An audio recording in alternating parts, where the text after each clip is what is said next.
Continuamos. Punto número 8, moción do Grupo Municipal do PP en defensa da prisión permanente revisable. Ten a palabra o voceiro.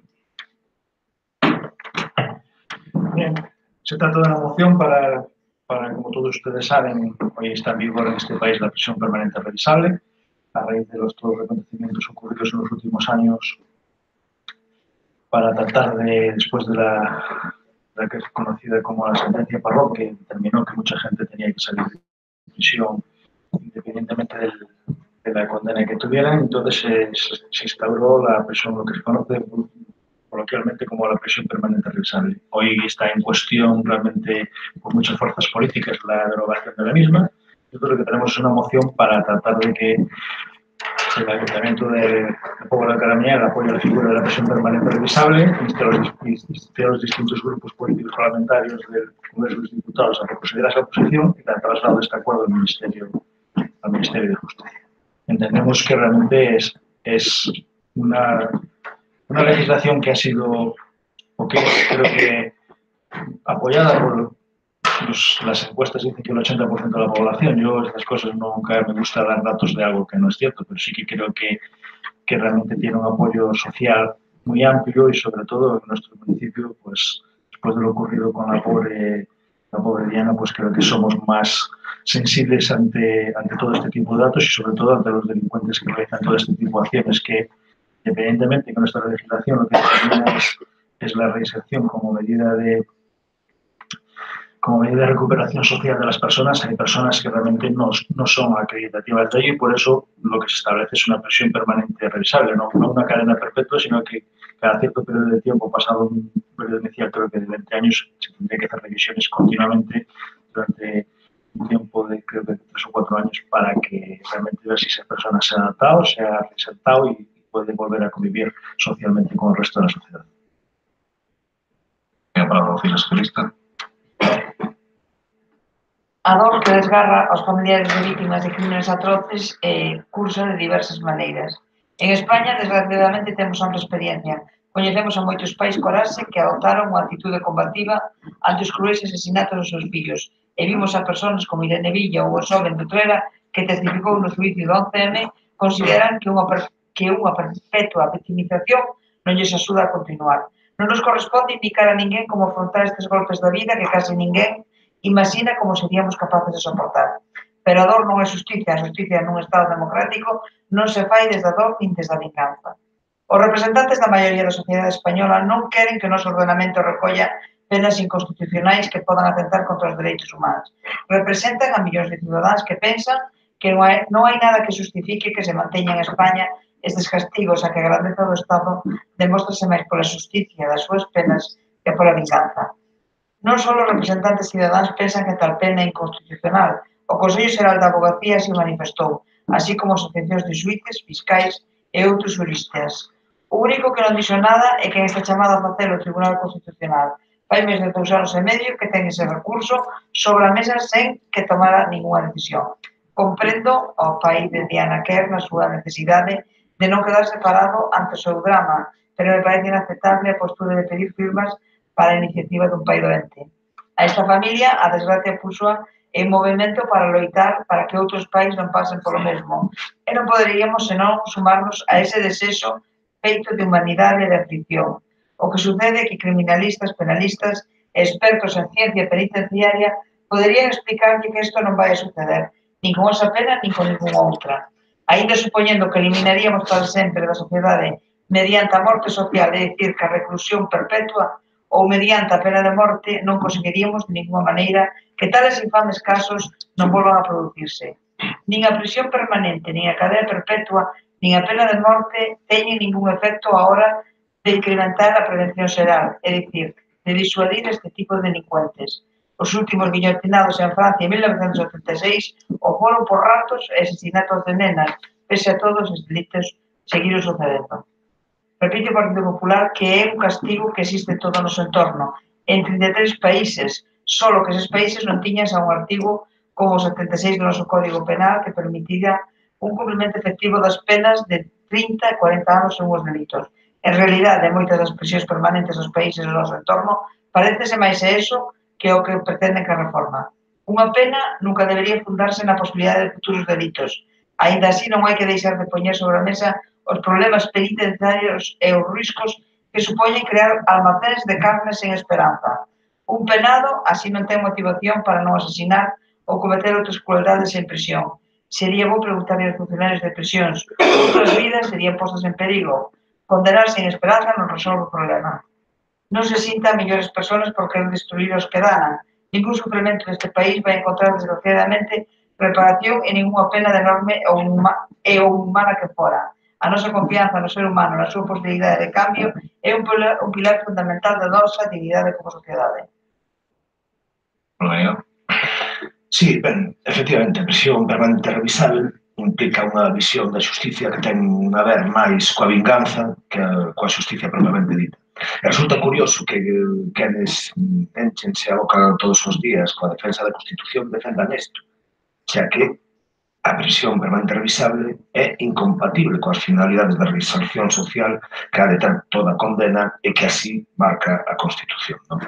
O debate sobre a prisión esta permanente revisable aproveitase moitas veces do descoñecemento que existe pola inmensa maioría da sociedade do sistema penal español. Pois a xente pensa que ou considera que este sistema penal é excesivamente laxo ou blando e, sin embargo, o Estado español ten a maior taxa de persoas reclusas de toda a Unión Europea, tendo, pola contra, unha das tasas de criminalidade máis baixas e por debaixo da media europea.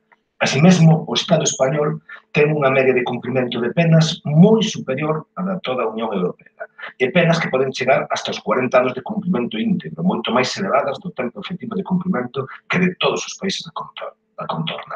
O feito de que as condenas podan chegar hasta os 40 anos de prisión cumprimento íntegro xa supón, de feito, unha cadena perpetua encoberta, non? E hai que ir a sistemas penais de países latinoamericanos ou africanos para encontrar algo similar, non existindo en países da contorna nada similar a isto. Por lo tanto, a incorporación ao Código Penal desta pena de prisión permanente revisable é totalmente innecesaria.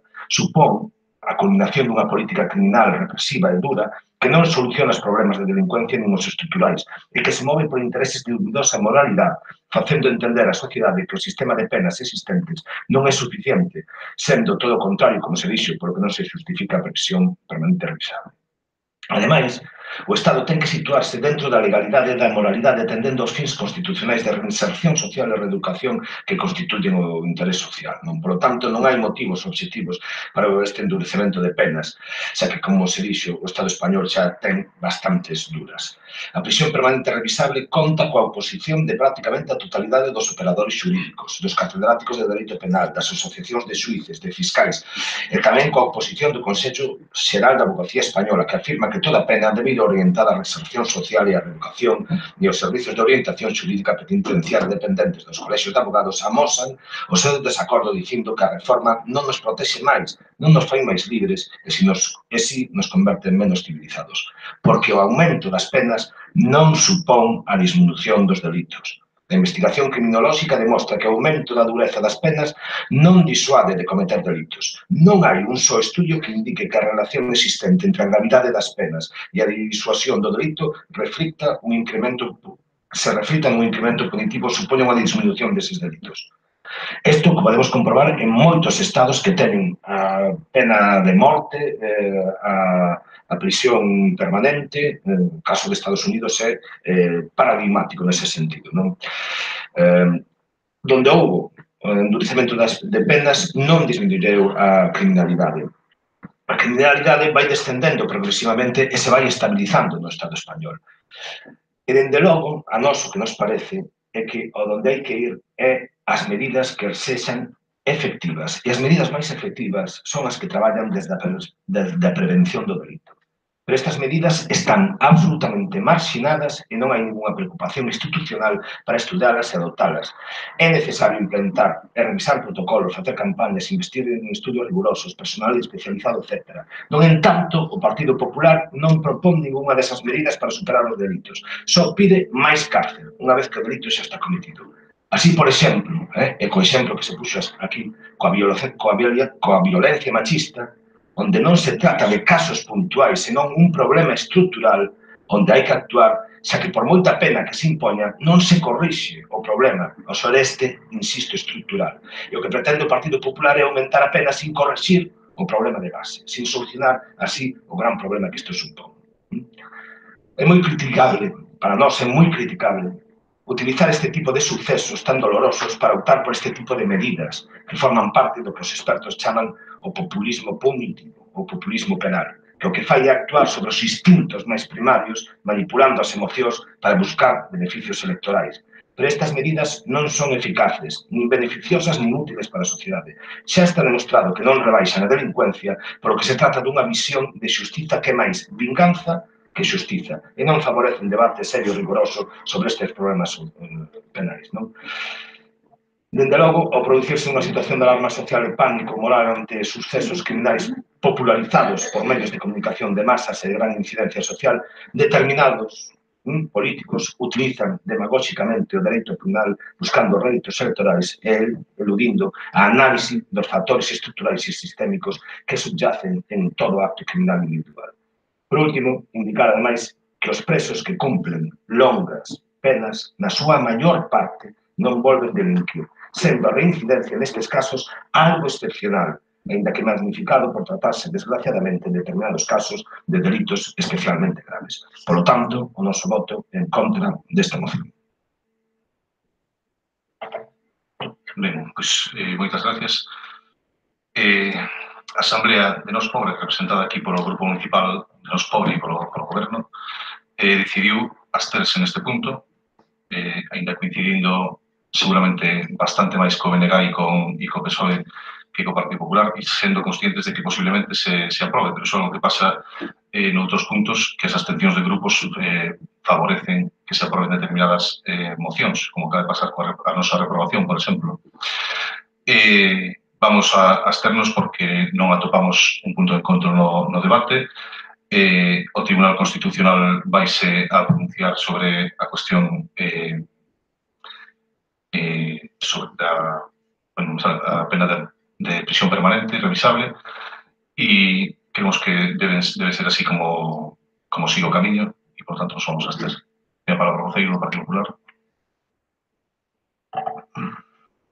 Yo, sinceramente, no voy a entrar en directrices o en disquisiciones jurídicas, sociales y éticas. Así que creo que la sociedad demanda hoy que ciertos casos tengan un tratamiento penal distinto que otros. Y creo que no es algo de lo que tengamos que avergonzarnos ni presumir, ni todo lo contrario.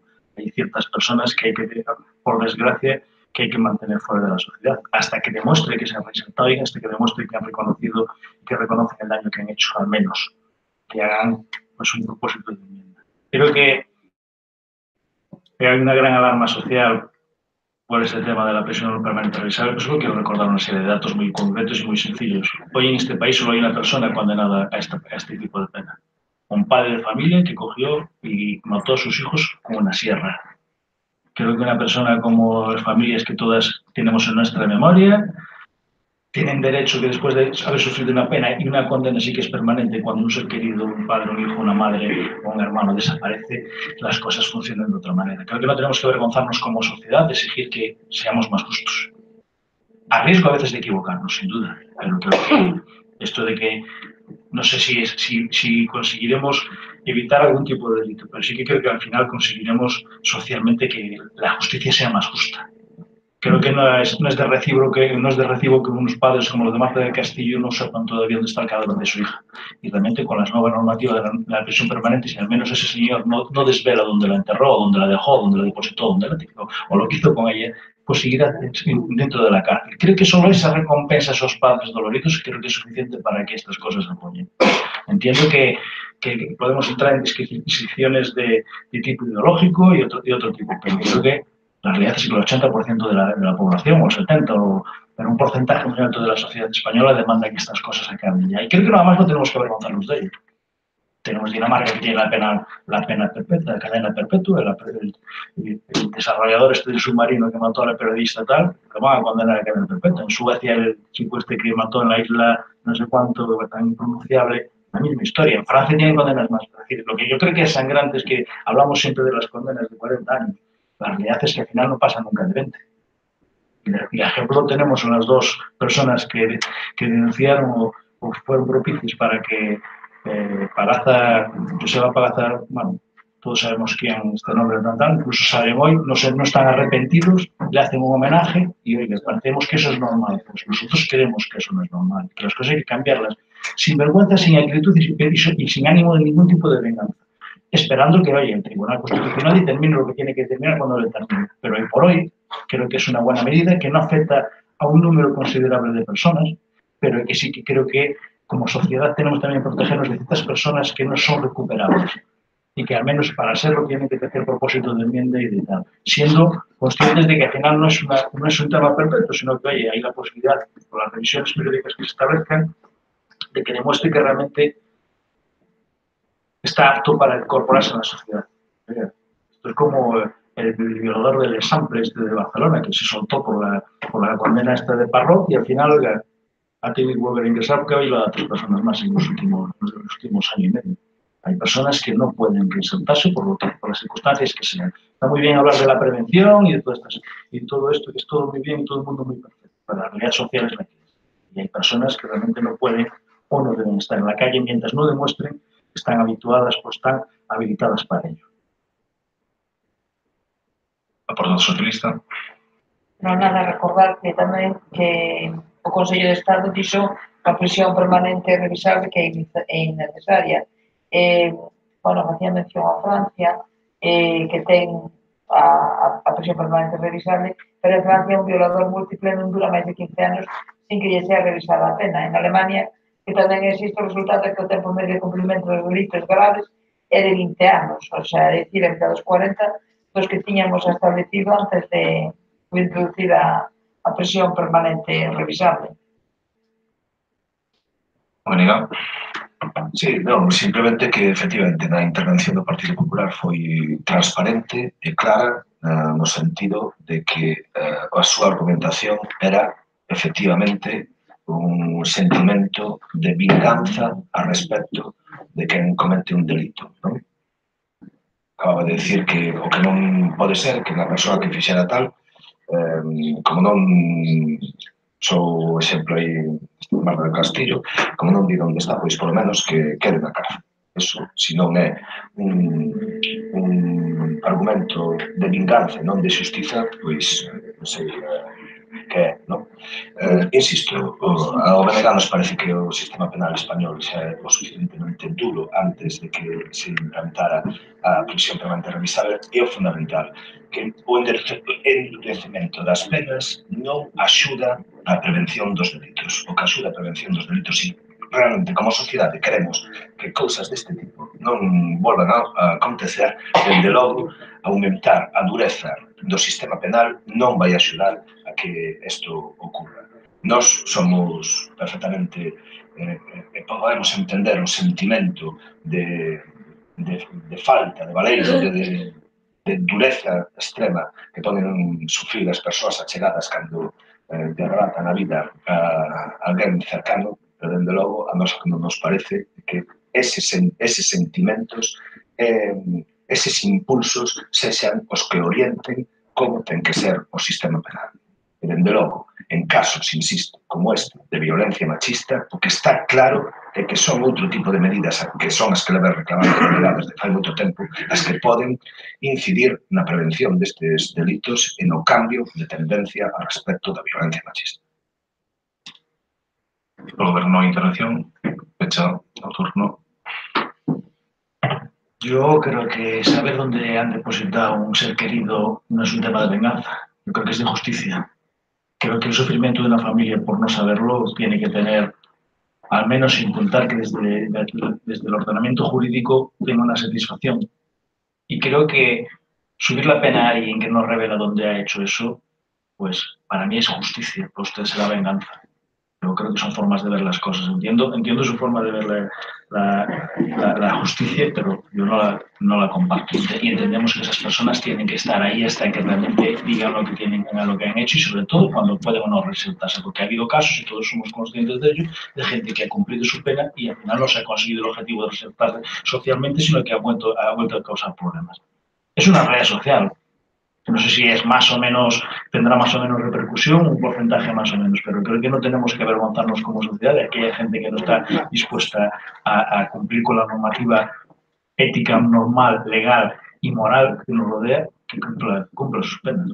Yo no le veo ningún problema que el tema, que si puede ser revisable cada 15 años, cada 20, bueno, todo se puede discutir, pero creo que hay casos de sobra para que realmente es una buena herramienta para conseguir que al menos la gente que ha sufrido y ha sufrido duramente las incidencias de este tipo de actuaciones tengan no una recompensa que nunca la van a tener, ni un probablemente un sueño tranquilo, pero al menos sí que se sientan más respaldados por la sociedad en la que viven y creo que eso es lo importante en esta vida. Pasamos a votación da moción. Votos a favor? Votos en contra? Abstencións? E aprobase con 4 abstencións. Votos a favor? En contra. Pasamos ao seguinte punto do día. 4. E o punto número 9, moción do Grupo Municipal do BNG relativa a transmitir o apoio á folga mundial de reivindicación feminista do 8 de marzo. Ten a palabra, señor Andrade. Ben, boa noite. A moción que presenta o BNG ten como obxectivo que a Corporación Municipal do Concello da Pobra apoie a convocatoria de folga de mulleres prevista para o 8 de marzo no marco dunha xornada internacional de paros e mobilizacións para reivindicar a igualdade de oportunidades nas condicións de traballo, na esfera social e no dereito a vivir sen violencia. E que o Concello da Pobra, o Caramiñal, realizará un chamado a participar nas mobilizacións convocadas polo Movemento Feminista Galego e a secundar a manifestación nacional unitaria. O BNG considera que as mobilizacións propostas polas distintas asociacións feministas son movilizacións que están plenamente justificadas porque no ano 2017 a fenda salarial en Galicia é dos 22,3%, é dicir, os homes teñen un salario medio que é 22,3% superior ao das mulleres, 2 puntos por encima do que era no 2016. Os contratos de tempo parcial, no caso das mulleres, supoñen o 21,8% do total dos contratos fronte ao 6% dos contratos de tempo parcial dos homes. As pensións, a fenda nas pensións é aínda máis sangrante, en concreto nas pensións de xubilación. A fenda está no 37,9%, é dicir, case no 40%. As mulleres cobran de pensión e xubilación de media case 400 euros menos que os homes. Ben, estes son só algúns exemplos de como a desigualdade salarial e a desigualdade laboral está implantada, está instalada na nosa sociedade, como non soamente non diminúe, sino que aumenta, o cal quere dicir que a legislación actual pois ou ben está obsoleta ou non está funcionando, porque isto non debería ser así. Hai outros datos que tamén son significativos e que se refiren ao paro, por exemplo, non? No caso da Pobra do Caramiñal, concretamente, resulta que a porcentaxe de paro nas mulleres é un 18% superior que nos homes, tendo en conta que a Pobra do Caramiñal é un concello onde a maior parte da súa industria, a maior parte do emprego é un emprego profundamente feminizado, como é o caso das conserveiras, por exemplo, chama moitísima atención de que, a pesar disso, a pesar de que hai unha oferta de emprego tradicionalmente feminino, feminizado, importante, aínda así o paro sexa bastante superior no caso das mulleres que dos homes. Polo tanto, con todos estes datos e outros moitos que se poderían ofrecer, neste caso só referidos ao mundo laboral e aos salarios, nos parece que están plenamente justificadas as movilizacións propostas polas distintas asociacións feministas que non solamente se van desenvolver aquí en Galicia, sino en todo o mundo, non só en Europa, sino tamén noutros continentes, é que no caso de Galicia esta folga mundial se transmitiría, segundo a proposta que fai a CIGA, en paros de 2 horas por quenda para facilitar que todas as mulleres poidan ter a oportunidade de participar nesta folga, que serían de 0 a 2 horas da madrugada, de 12 a 14 da mañá, de 19:30 a 21:30 horas. Ademais disto, hai convocada unha manifestación nacional en Vigo o día 4 ás 12 da mañá, que o BNG apoia e que pensa que todas as organizacións políticas deben apoiar porque é unha movilización que xusta, moi xusta, e, ademais, na nosa comarca vai haber concentracións o día 8 de marzo, ás 12 da mañá diante do Hospital do Dardanza e ás 8 da tarde no Concello de Ribeira. Para todas estas movilizacións que, insisto, están plenamente justificadas, o BNG pide o apoio da corporación. O Concello Socialista.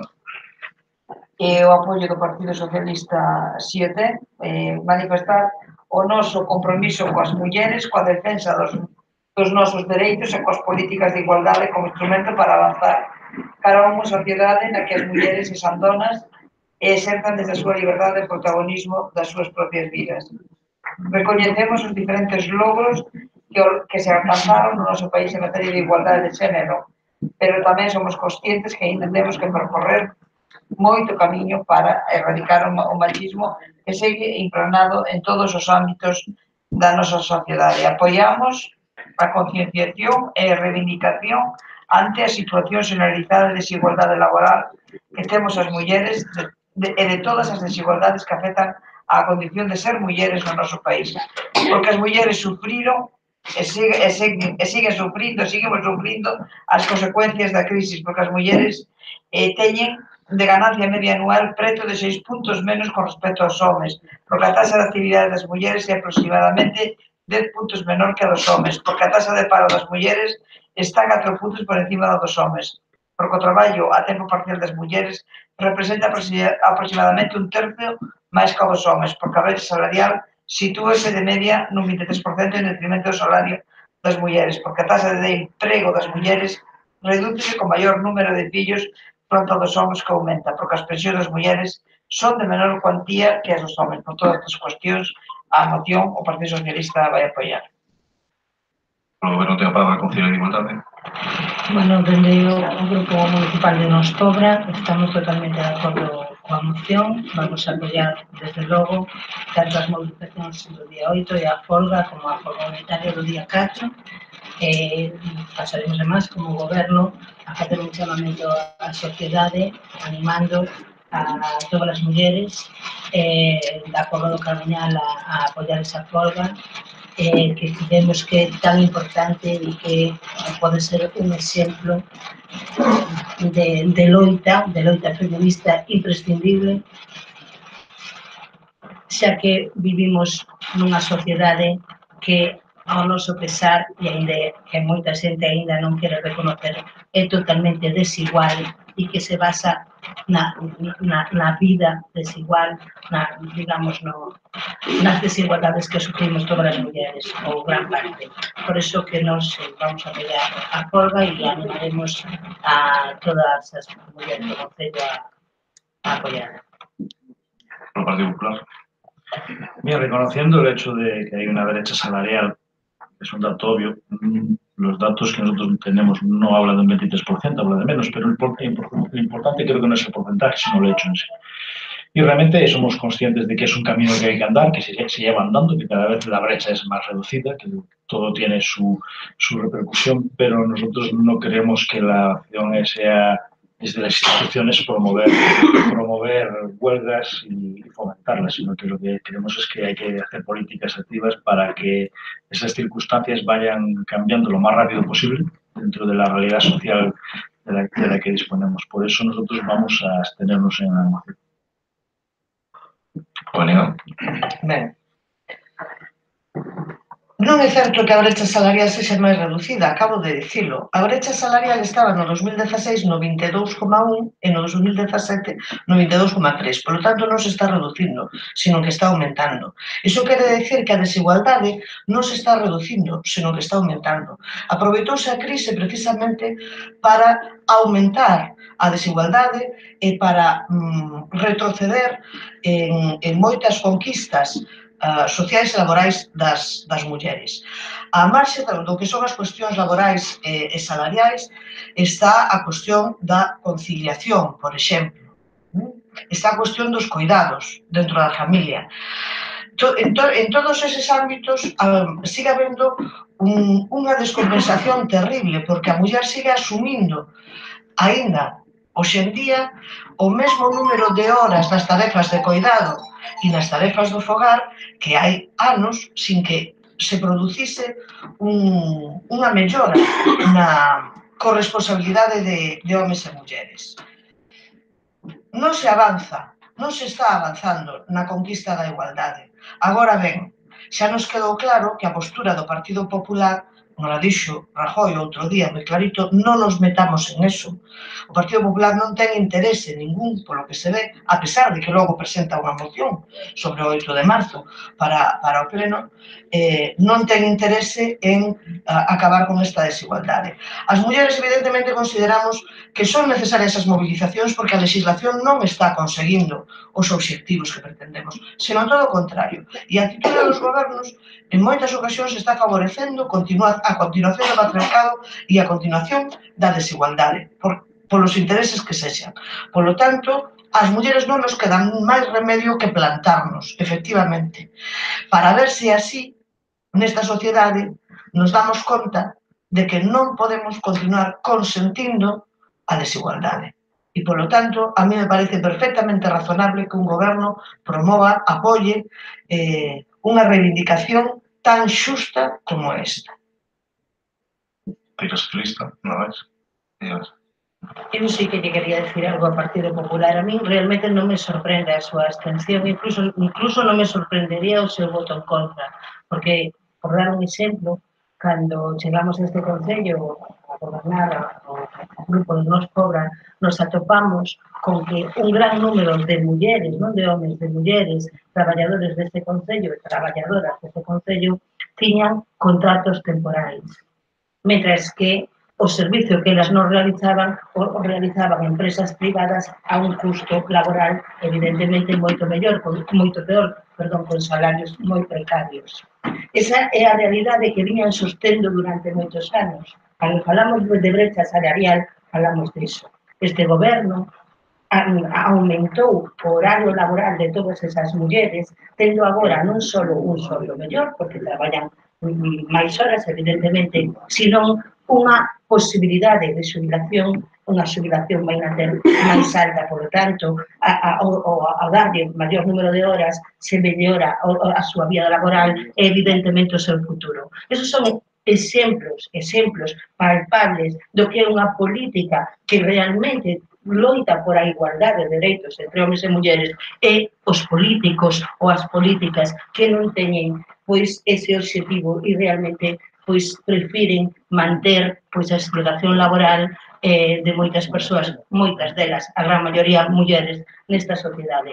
Podría darlle máis exemplos, como o feito de que máis de que haxa unha lista de espera para atención domiciliaria neste Concello de máis de 400 horas, de que a Xunta de Galicia teña decidido pois manter totalmente o sistema de dependencia totalmente paralizado. Eso demostra tamén o pouco interese que hai desde o Partido Popular para realmente romper esa fenda enorme, esa desigualdade entre homes e mulleres. Son pequenos exemplos, pero que exemplifican moi ben que a nós non nos sorprende o voto en contra ou, neste caso, a abstención do Partido Popular.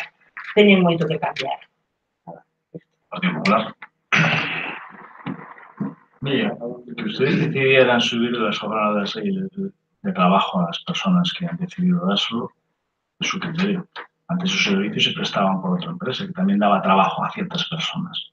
Que ustedes hayan mejorado las condiciones laborales de esas personas dándole más horas, será porque ustedes entienden que esa necesidad tiene que cubrirla de esa manera, lo que no quiere decir que antes no se cubriera. Y con respecto al tema sobre todo la dependencia, mire usted, yo creo que es que hace 7 años había 19.000 personas dependientes que cobraban en esta comunidad autónoma, hoy hay cerca de 60.000. Creo que la implicación no es un tema de partido, sino que es un tema de responsabilidad social. Creo que ahí no hay temas, no es un tema de dar lecciones. Creo que hay cosas sociales que están ahí, como la brecha laboral, que es cierto, pero también entiendo que hay que ver las circunstancias peculiares de cada caso. Y entiendo que es algo que tiene que mejorarse, pero entiendo que las cosas se hacen haciendo política social y políticas activas.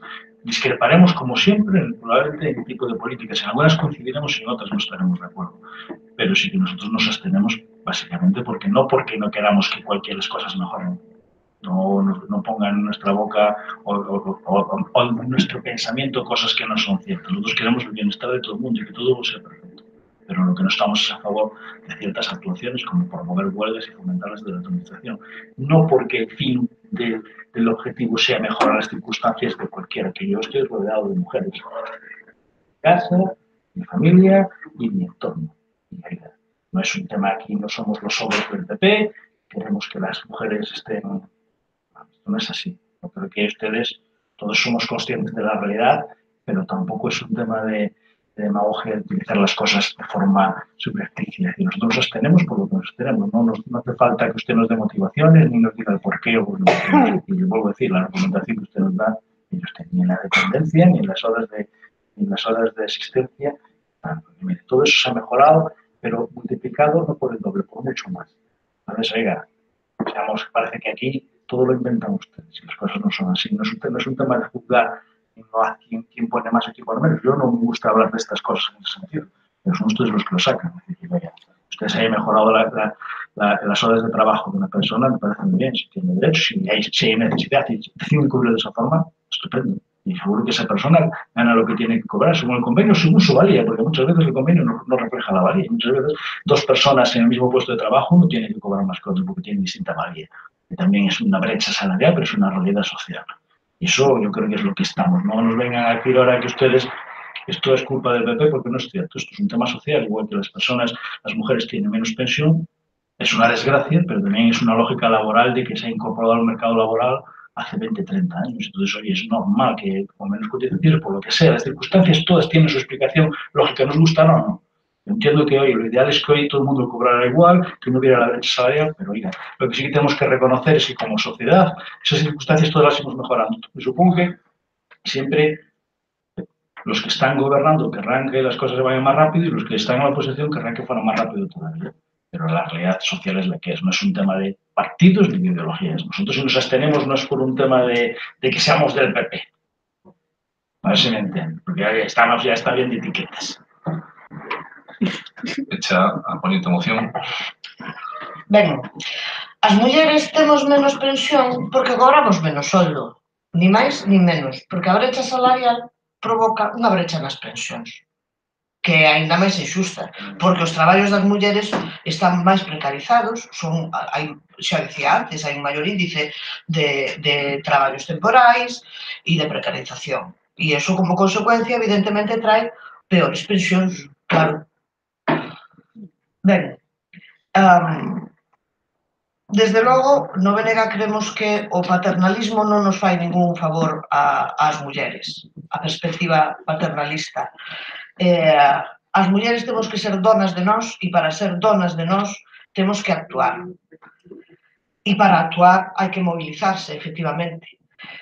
E desde logo que a mí me parece encomiable e por eso presentamos esta moción que as institucións apoyen estas movilizacións, porque iso quere dicir que se cree na igualdade de verdade e que se cree que se pode poñer solución á desigualdade. E o demais é templar gaitas. Cada un sabe no lugar en que se sitúa. Non é unha cuestión meramente social, é unha cuestión de moito máis, que vai moito máis alá. E desde logo, a min me parece moi significativo, por exemplo, que a moción que presenta o PP sobre 8 de marzo estea asinada pola concelleira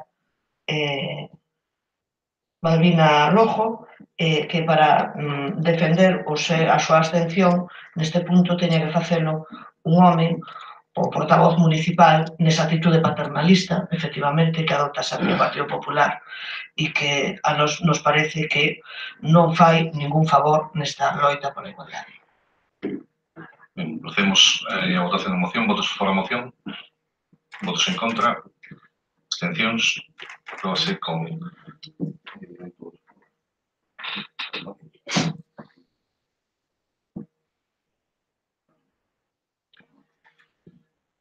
Pasamos ao punto número 10 da orden do día, que é unha moción do Grupo Municipal do PSOE para dar solución aos problemas que teñen os veciños do edificio Manuel Escurís. Ten a palabra, portavoz. Tenéis que repartir a emenda.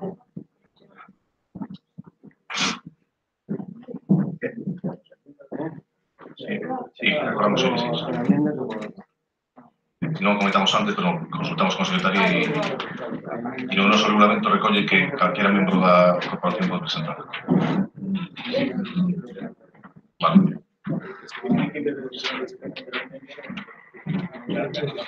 Sí, creo que... Sí, es la modificación de la propia moción. Os acordos son nulas. Ben, tenga... Sí. Bueno, si se aproba, vamos a ver. Si se aproba, bueno. Eu están aquí un montón de veciños deste edificio de Manuel Escurís. Nun acto de xenerosidade me gustaría que pudera falar algún deles, porque eles son, desde logo, os que coñecen de primeira man a súa problemática. De maneira xenerosa, por unha vez, podíase facer unha excepción. Están aquí un montón deles e que... Ben, houve excepcións que se fixeron no pasado, cando non teníamos regulamento. Ahora temos un reglamento de participación veciñal que estipula 72 horas de antelación e a solicitude entregouse tarde. Temos un reglamento aprobado e se pudo enmendar, se debatiu profundamente sobre ele e consideramos que as 72 horas era o número máis apropiado. Non houve enmendas nese sentido, por lo tanto, é que senta un precedente. O motivo dese tempo é que o Goberno teña tempo de paciencia para buscar información e informes cando sexa necesario e, por tanto, se sentamos un precedente, no futuro pode causar problemas. Está aprobado así o regulamento e, por tanto, non vai haber intervención veciñal, a non ser que no próximo pleno soliciten con antelación. Bueno, vamos ahora entonces a falar unha pena, porque eles, desde logo, son os que mellor poden falar delo, pero bueno, vamos a falar, intentar darlle unha solución aos problemas que teñen por unhas filtracións que veñen desde xullo do ano pasado e que comenzaron en plena seca, que proceden do exterior do edificio, tal e como puderon demostrar os veciños. Ao longo destes meses, o presidente da comunidade de propietarios puxo en contacto coa empresa concesionaria do Servicio Municipal de Agua para que emendase o elixe das filtracións.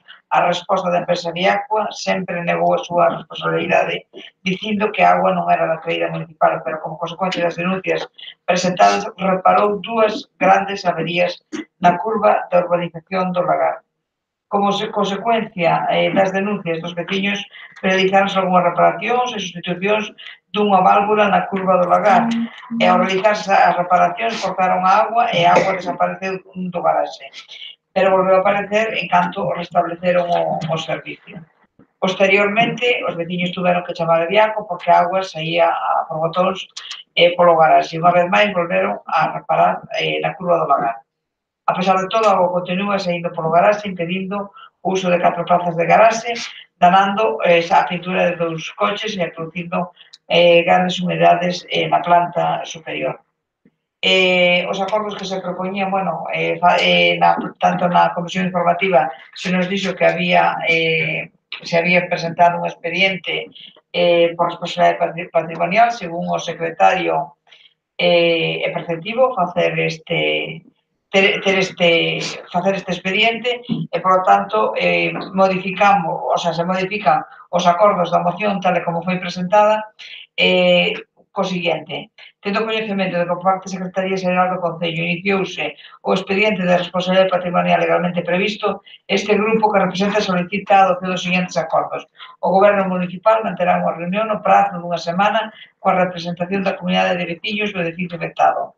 E segundo, o Goberno municipal solicitará tantos informes se consideren precisos a empresa concesionaria e os servicios técnicos municipais co fin de determinar a orixe das filtracións e os danos presentes no edificio, co objetivo de completar o expediente de tal maneira que se poda resolver da maneira máis xusta, depurando as responsabilidades do acontecido. Polo DNA. Sí, vamos a ver, o BNA é consciente do problema que viven os veciños daqueles edificios da Cañeceda como Plaza Manuel Escurís. Este concelleiro foi convocado precisamente por algúns deles para que miremos in situ cal é a súa problemática.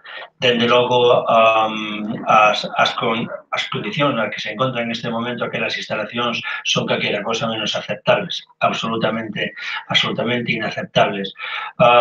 Baseados precisamente a nosa información, no que eles nos teñen dito e informado, parece evidente que as canalizacións de auga potable e o estado das instalacións dese servicio municipal están afectando definitivamente a esas instalacións. Fomos tamén informados de que o grupo de veciños ou a agrupación de veciños levaban moito tempo tratando de conseguir unha reunión co goberno. É unha mágoa, realmente é unha mágoa que teñamos que ter unha moción para que se comprometa no cabo do prazo de unha semana unha reunión entre uns veciños que están realmente afectados polo que aquí se di na moción e o goberno municipal. É realmente lamentable, pero, vaya, menos mal. Non hai mal que tenga nos dure. Por lo tanto, aceptar, imos desde o BNG, imos lóxicamente, apoiar este acordo, o acordo número 1, tamén o número 2, e esperemos que este número 2, que tanto o máis importante que o primeiro, se leve a cabo con toda rapidez e con toda intensidade, porque é esencial dar solución a esas filtracións e aos daños que están a sufrir en esas propiedades.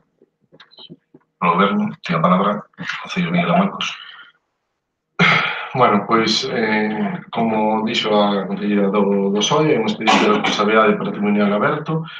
Neste expediente, ahora mismo, constan 3 informes. O primeiro informe, un informe pois, que presentou o presidente da Comunidade de Veciños, do propio perito da Comunidade de Veciños.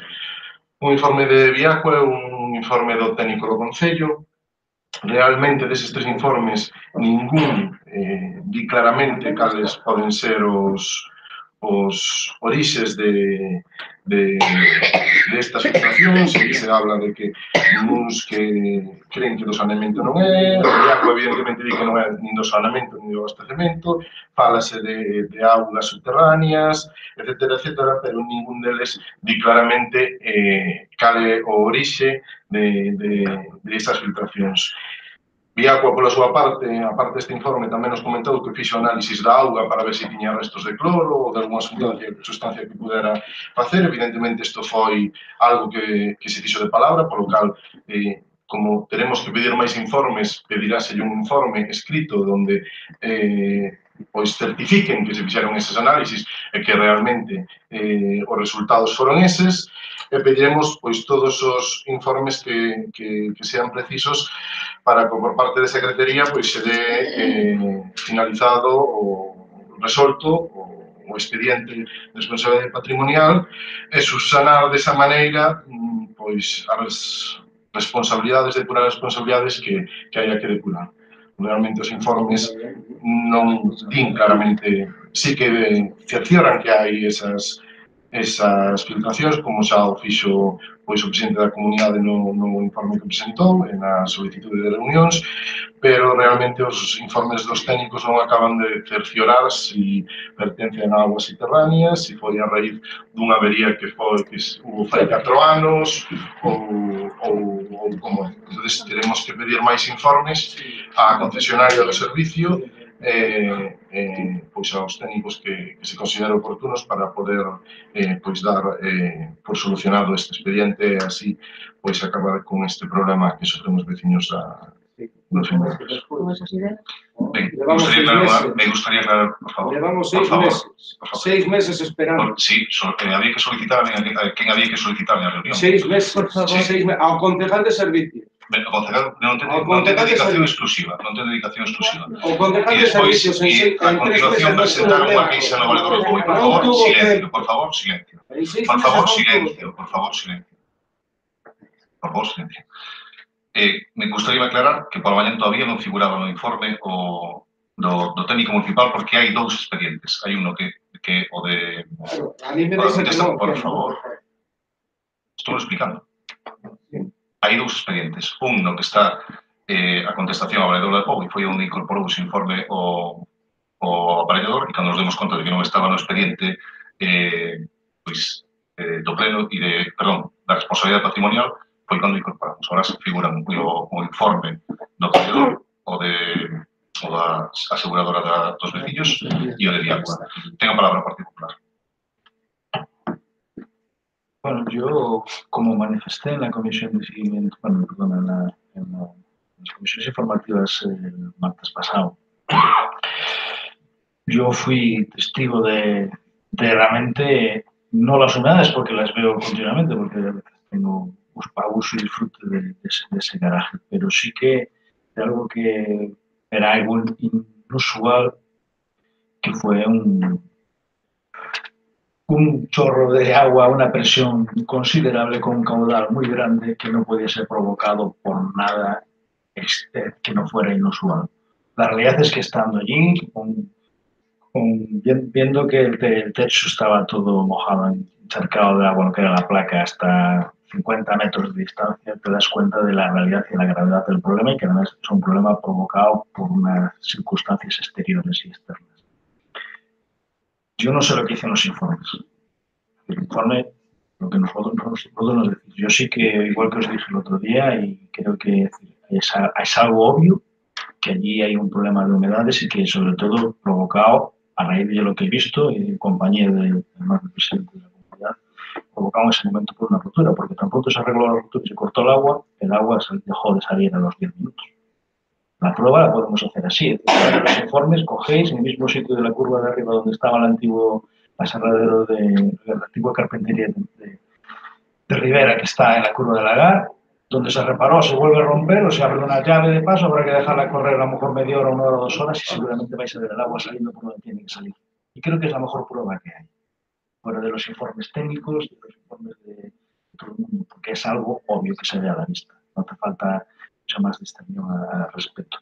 Pero sí que creo que una de las cosas que más nos llama la atención fuera del perjuicio de los vecinos, y creo que la forma de probarlo es verlo, es que cuando haya ocurrido todas estas cosas, pues nadie del ayuntamiento se haya personado allí. Supongo que igual que me llamaron a mí, habrán llamado a algunos de ustedes, y sobre todo pues la falta de diligencia. Entiendo que será la mano exclusiva, pero entiendo que estamos aquí para atender a los vecinos y creo que alguien tiene que haberle dado solución, no sé si los 3, 4, 5 últimos meses que han tratado de ponerse en contacto con ustedes. Ustedes mismos aprobamos en un momento dado una moción que presentó el Partido Popular donde se comprometía a cuando está por escrito un plazo de 30 días a los vecinos, que nunca lo hacen, pero alguien que tiene problemas, y realmente problemas que son palpables, ustedes no los reciban y los atienden en 1 mes o 2 o 3 meses y la respuesta es que no tienen dedicación exclusiva, pues yo creo que estamos todos aquí de forma voluntaria, ustedes establecieron el modelo de trabajo que querían hacer y si el señor Alamanco no tiene dedicación exclusiva, que no la tiene usted, supongo que en algún momento habría tenido disposición o no de hablar con alguien. Luego es el reproche que le hago personalmente en lo que respecta al tema de los vecinos y en lo que respecta al tema de la responsabilidad no patrimonial, es algo que tendréis que determinar, pero sí que os convino que la prueba, fuera de los informes técnicos que pegáis, os quedáis, es tan fácil como abrir agua arriba en el lagar, en cualquier sitio que sea fácil y se ve el resultado de forma casi, no sé si inmediata, pero en poco tiempo. Y es la forma palpable de ver la realidad que hay. Por eso de acometer las obras o las mejoras que haya que hacer para que eso no ocurra, porque mismo lo que es la rampa de bajada al garaje, ya se tuvo que rellenar en 2 ocasiones porque el suelo cedió, con lo que tanto puede estar ocurriendo lo que es la rampa de bajada del garaje como la buena acera, y mañana nos podemos encontrar con que el suelo debajo de los pies de alguien se va. Entonces, es un tema que hoy es solucionable técnicamente, pero que mañana incluso puede tener relaciones o repercusiones personales que creo que nadie desea ni nadie quiere. Por todo socialista.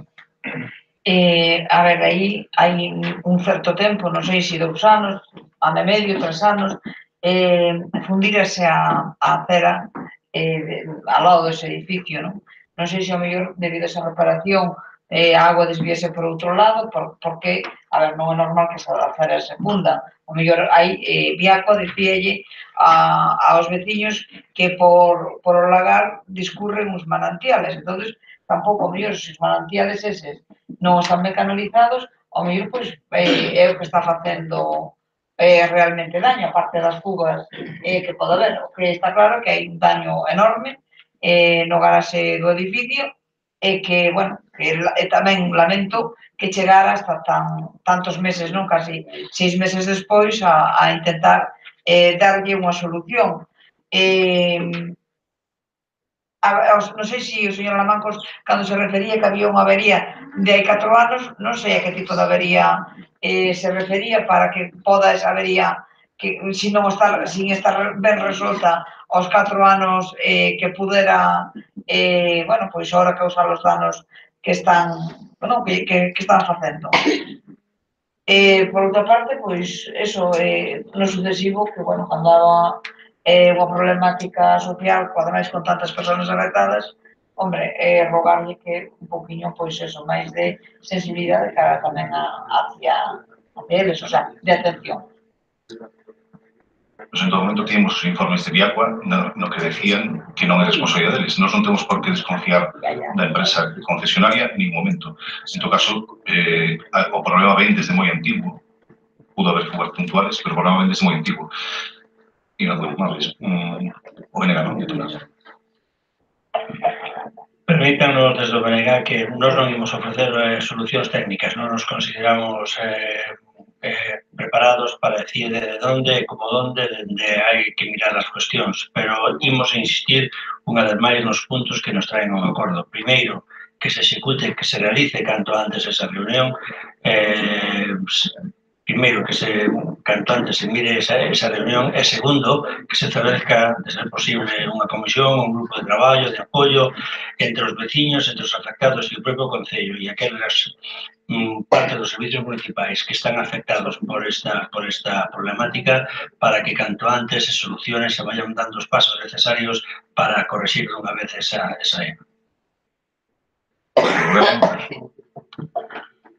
Cando me refiro a unha avería de fai 4 anos, porque un dos informes fala dunha avería que hubo fai 4 anos nunha acera pois ao lado dos pisos de Escurís, en donde insinúa ou pode insinuar que ao mellor esa avería ao subsanala paga que as augas subterráneas agora vayan por ese lado. Non é que a avería en sí agora este dando problemas. O sea, que hai unha filtración directa da avería que siga habendo esa avería, non? A avería subsanouse, pero debido a esa obra que pode ser que poda suceder eso. Un dos informes fala de eso, non fala das averías que hubo máis arriba e que subsanaron. En principio, Viacua di que están subsanadas, que non hai ningún tipo de fuga e demais. Como digo, tenemos que pedir máis informes porque son os técnicos os que teñen de determinar. En ningún momento se pon en duda nin a palabra dos veciños, nin nada por estilo. De feito, cercioráronse as fotos que mandaron eles, e máis cando se mandou ali ao técnico, cercioráronse que era unha realidade. Ali había unha salida de agua e hai unhas humedades. Iso é unha realidade. Non fai falta que o vallen para ver. Quero dicir, é unha realidade. O que teñen que ir os técnicos para ver por que se produce e subsanar os problemas que se dan. É iso que estamos facendo. Mandouse ao técnico, e deuse informes a Viacua, e creemos que ainda non son suficientes, e o secretario despois o determinará para chegar a unha depuración de responsabilidades. E a responsabilidade do Concello terá que asumila, se é de Viacua terá que asumila. E se hai parte compartida, pois habrá que asumila. Pero hai que chegar a depurar esas responsabilidades e saber de quen son as responsabilidades, se son compartidas, se só é de unha parte, se só é da outra, e iso só lo poden facer os técnicos. Por moito que vai eu ali, eu sei que a realidade é esa. porque ademais o presidente da comunidade, no informe que presentou do perito, xa o acredita de que realmente esas unidades existen, e o técnico do Concello, cando foi, tamén o di. Quero dicir, non é nada que nos neguemos, pero son os técnicos os que teñen que buscar responsabilidades e depurar as responsabilidades, non somos nós. Nos tenemos que acometer a decisión que teñen os técnicos de esas responsabilidades. ¿Lo Partido Popular? Nada, yo, fuera de los informes técnicos que lógicamente hay que tener porque hay que salvaguardar la legalidad, creo que os vuelvo a comentar lo mismo. Perdóname que sea reiterativo, pero obvio es verlo. Y el informe, a mí me sorprende, es más, como me sorprendió el otro día el informe de Viagua, que diga que aquello no es agua, yo no sé si es agua de la traída o no, pero agua que sale a presión con un caudal considerable que se dispara a 7 metros y 8 metros. Eso no es de un manantial, ni es de una lluvia, cuando además no estaba lloviendo, es decir, eso no es de eso, es decir, es que el sentido común te dice algo contrario a los informes. Entonces, esos informes son importantes y tienes que tenerlos para salvaguardar la legalidad y sobre todo la responsabilidad de quien sea. Pero yo os convino que hagáis a lo mejor aquello que no hicisteis, que es ir a verlo allí, que es lo más importante muchas veces. Yo entiendo que yo no soy técnico tampoco, pero el sentido común, cuando ves las cosas, te dice muchas veces cosas que el papel no tiene sentido. Y creo que entre las responsabilidades o las facciones que debemos hacer es esas cosas, aparte de escuchar a los vecinos, tratar de atenderlos con la mayor diligencia cuando ocurre una cosa de estas y al final los informes dicen lo que dicen, pero en la realidad, cuando la vas allí y la ves, y yo os convino que, oye, supongo que ellos no tendrán ningún problema en hacerlo y hacer incluso la prueba que os digo. Yo entiendo que es a lo mejor complejo, complicado, pero oye, hay que sacar agua de la traída en el mismo sitio donde se rompió de la vez pasada y veis la realidad en 2 horas. Y una realidad que asusta, porque ves la envergadura del problema, que no es un tema, si hasta ahora eran problemas de humedades de forma puntual, que si antes era la terraza, aquello del otro de hace un mes y pico, creo que hace un mes, es decir, aquello es algo sorprendente. Y que realmente es un tema de responsabilidad de alguien, porque es una rotura en la traída, y que además a mí lo que me sorprendió fue, oye, que fuera del lagar, porque al final lo que te da pie es que en el resto de las unidades que hubo, que eran de menos dimensiones, pues probablemente habrán coincidido con otras roturas que ha habido en la línea del lagar o en las zonas próximas, más que de manantiales, porque el sentido común te lleva que cuando no está lloviendo, en pleno verano, y te sale una mancha de humedad, pues lo lógico es que sea no de un manantial y tal. Si no hay agua, si no hay pluviales, pues lo lógico es que sea otra cosa. Hasta ese momento tú podías tener dudas o podíamos tener si las aguas subterráneas, pero yo lo vuelvo a reiterar, es decir, no porque sean los vecinos, porque la realidad es la que es. Eso es un problema de suministro y realmente las averías todas que ocurren en el lagar. Supongo que en determinadas zonas, cuando hay una rotura en la línea, el perjudicado o los perjuicios están causando un tercero, en este caso, que es la comunidad de beneficios cuyos, y creo que eso es lo que hay que subsanar, fuera de lo que digan los informes, que no los pongo en duda. Pero creo que... Pero es que la forma también es, oye, el informe puede decir una cosa y eso lo dice el otro día. A mí me sorprendió el informe de Viagua, donde dice que aquello no es agua de la red. Oye, aquello era agua con presión, y con presión a lo mejor de 4 o 5 kilos. Eso no hay forma de que no sea si no es de la red. Nadie se pone a bombear. No había ninguna obra, no hay nada, entonces, oye, el informe dice lo que dice, pero el sentido común te dice a mí lo que dice. Por eso yo os convino a que realmente vayáis allí y lo veáis. Y si tenéis que provocar una fuga de agua en el lagar, en el mismo sitio lo provoquéis, y al cabo de 2 horas veis la realidad, fuera del informe. Y oye, que vaya quien sea. Pero creo que el problema hay que solventarlo. La forma es, a mi forma de entender, oye, somos una sugerencia, pero creo que es importante para solucionar el problema de los vecinos. Para la oficina. Bueno, ao final estamos enrocando cos informes solo de Viagua. Viagua, ao mellor, non quere gastar cartos, o sea, Viagua ao mellor bota un poquinho, como se di vulgarmente, balóns fora, porque eso repercútelle pois, en ter que gastar, en ter que facer ao mellor canalizacións ou tuberías novas que lle competen a eles. Si Viagua, ao mellor, sempre, o sea, di o mismo, reincidente sempre cos mismos informes, ao mellor tamén había que, se é efectivo, que para que o cerre ben o expediente o secretario municipal, pedir algún informe externo de calquera outra empresa, para pedir un informe externo de calquera outra empresa para ver o alcance do problema e para identificar o problema para subsanarlo. O sea, porque, a ver, si Viagua como lle costa cartos facelo, o sea, facer calquer modificación da tubería ou de canalización ou de que sexa necesario, ao mellor di, no, porque, a ver, tampouco se ve, está debaixo terra, pois, oye, un informe externo e despois comprobalo bueno, ver onde está a responsabilidade. O que pasa que, bueno, o problema é no arranxar. Os muros están se deteriorando. A agua deteriora os muros por moi fuertes e moi duros estén. O informe externo, non sei se podía solicitar ou non, o que si sei é que hai moitísimos casos onde hai problemas con Viagua, con fugas de agua e todo demais, e que se o Concello ten que estar contratando informes externos, é complicado. Temos o noso técnico que chegará hasta onde poda chegar, igual que chega o perito seguro, porque quen ten máis medios para comprobar a situación das canalizacións e todo demais é a propia empresa. Ten as cámaras que introduce pola red de pluviais e é a que pode manexar todo eso. En todo caso, nos non vamos a adiantar acontecementos, como dixo o portavoz do Menalo, tampouco somos técnicos, hai informes técnicos e hai servicios jurídicos que decidirán o que ten que decidir. Despois a veremos a onde se pode chegar. Sobre o custo de Viagua, eu sí que teño un seguro tamén para a empresa directamente, e eso significaría unha subida de prima, non sei, pero non é un custo directo para eles, por lo que digo. E, en todo caso, habrá que esperar, solicitarlle máis informes e que justifiquen mellor o que están dicindo aquí, que ao fin e ao cabo un informe de 2 páxinas, e se cadra, volver a mandar ao noso técnico, que xa digo, ten poucos medios, máis que observación e comprobar que está dañado, etc. Pero, bueno, de todas formas, no informe de Viagua, polo que digo por do PP, reconoce que hubo unha avería e que entrou a agua. O que di é que todos os daños que hai no garaxe non son a raíz desa fuga puntual dese día. Iso habrá que demostrarlo e de forma mellor máis exhaustiva. Ben, vamos a votar primeiro a incorporación da moción e sinto decirle que non pode votar, señor Durán, por ser parte implicada e ter propiedade. Bueno, a ver, sei. Vale, se non ten propiedade pode votar. E que non sei, dixo que tiña unha praza, usa unha praza. E que nos dá esa tradición. Sí, pues ben. Votamos primeiro entonces a incorporación de emenda, votos a favor. Votos en contra, abstencións. Teres, que non votas?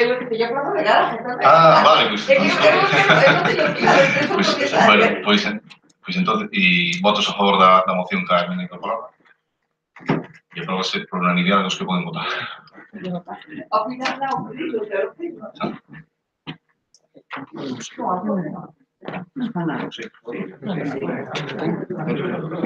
Sí.